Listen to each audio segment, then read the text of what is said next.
Coming up on Mountain News this morning, if you are planning a spring or summer vacation, we will help you get prepared. And one person was flown to a hospital after a massive fire in our region. Dedicated to Eastern and Southern Kentucky, this is WYMT Mountain News this morning.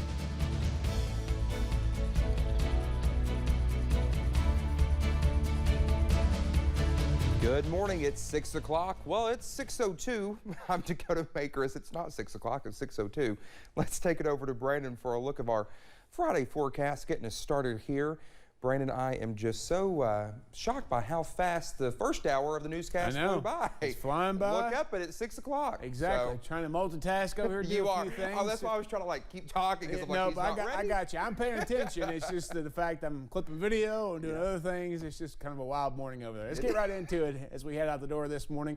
We are seeing some rain to our west as we head out there. We're looking back over toward I-75 and out toward Lake Cumberland there, especially Rockcastle and Pulaski County. So just be aware of that. The heavier bands of rain have moved off out of our area there into parts of Carter County in the northern half of the area, going back toward Boyd County up toward Ashland. US 119 up on top of Whitesburg Pine Mountain, pretty quiet this morning. Temperatures continue to drop in some spots. 42 in Pikeville now, our warm spot.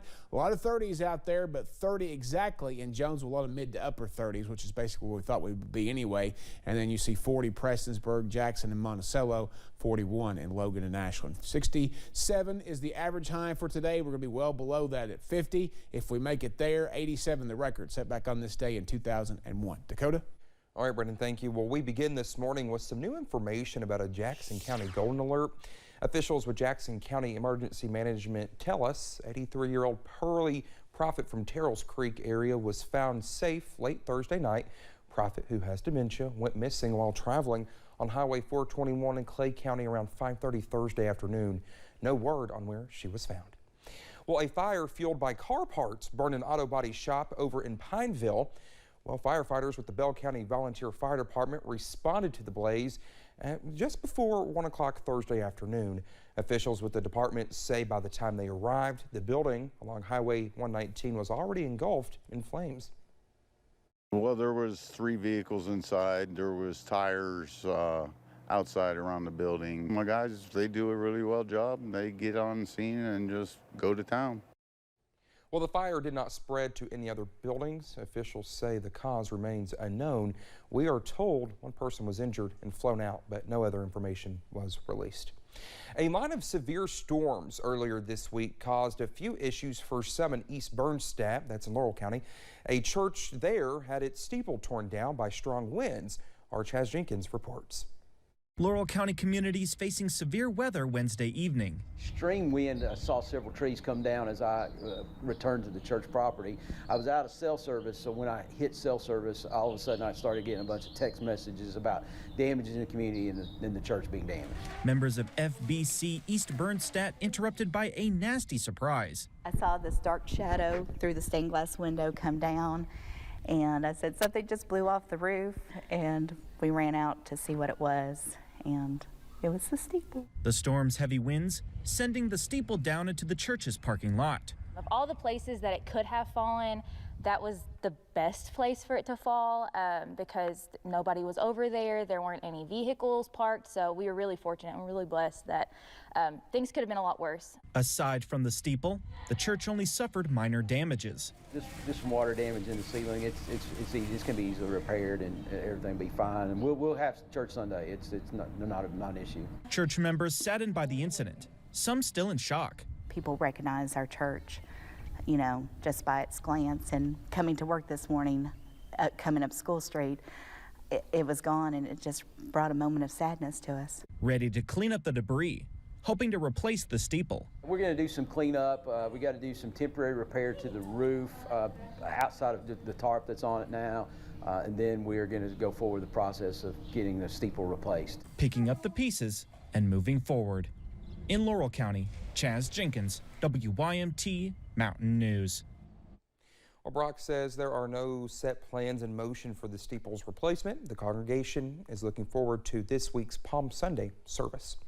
Well, beyond East Bernstadt, homeowners across the county are also working on rebuilding A torn mobile home roof, trampoline, and debris could be found lying around on Fonthuber Road in London. The roof came from the mobile home of Carlos Hoskins. Well, he says he has not seen damage like this since the deadly tornadoes back in 2012. Hoskins and his neighbors say they are thankful to be alive and are waiting to see if insurance will cover the damage. It happened so fast, I just had pulled on the carport and saw it coming, you know.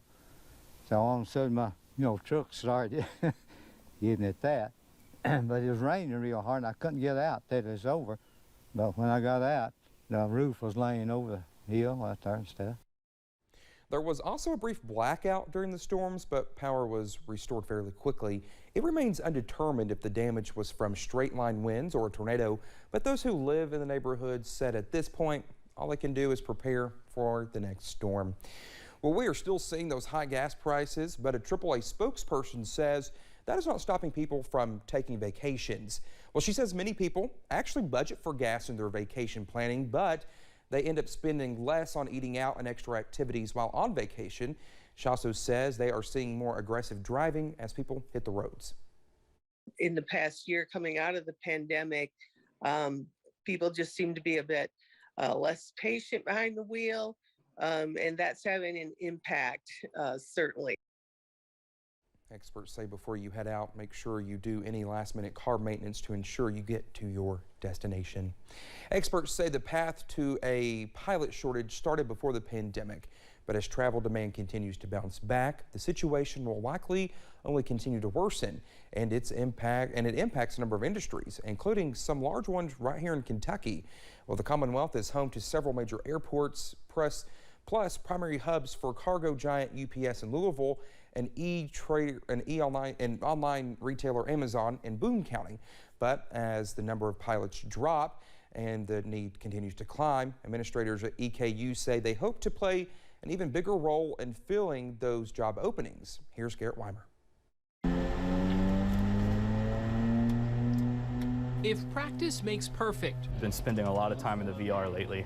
Then the next time Ben Halcomb climbs into a cockpit, I just keep my hand on the throttle, make sure my mixture's full. He'll really be ready for takeoff. Just like a real plane, except you're not moving. Good news not just for Halcomb. This saves me a lot of time and money. But for an entire industry in desperate need of more young pilots. It is basically as real as it can get. Aviation experts blame an aging workforce approaching the FAA mandatory retirement age, fewer military pilots, and barriers to entry like cost, among other factors. I think we're contributing to or assisting in solving that problem for the nation. Dennis Sennett, executive director of the Center for Aviation at EKU, says most airlines need to hire 1,500 to 2,000 pilots per year to keep up with demand. And that's where these students come in. You have to fly a plane to know what I'm saying. It's really hard to describe it. From the simulators, clear prop, to the skies, with all the activity at Central Kentucky Regional Airport, it's clear there's no shortage of pilots here. Traffic 7204 to the southeast over Berea, 2,500, 45 left down on 18. Set for takeoff. EKU's aviation program has also taken off. Enrollment in its professional flight program rising steadily over the past 3 years, now above 300 students. I would love to fly for an airline that carries cargo, so UPS, FedEx, Atlas, something like that. With demand climbing, students like Dakota Morris already have their sights set on jobs after graduation. Even if you want to do what I do, you go to a regional carrier, get your hours that you need to fly the larger aircraft, and then move on and progress up, get your seniority number. Students need fewer flight hours going through EKU's program, inspected and approved by the FAA, than they would going through a 2-year program or a regular flight school. Being the only 4-year university-based program in the state of Kentucky, it is a huge draw for the students, certainly within the state. This semester we have students from 25 different states, as far away as in Alaska. But Sennett says part of addressing the pilot shortage requires reaching populations who may have been underrepresented or underserved in the past. Women, minorities, and reaching farther into Appalachia. If you put the VR stuff on, your sight picture's the same. It's why they've put simulators like these in a dozen high schools around the region too. Add right rudder to make it go to the right and keep it straight on center line. Just gonna let the plane go right into ground effect, decrease my throttle, slowly pitch up, and just let the plane, and then we're on the ground. For Halcomb, in his first semester as an aviation student, after working in a different field, it didn't take long to realize what he likes about his new career path. I mean, there's so many cool things that you can do with flying. I mean, the possibilities are endless, but for the future of an industry that needs more pilots in the air, this program is building up its capacity on the ground to try to get them there. it's the coolest thing ever. Garrett Weimer, WYMT Mountain News.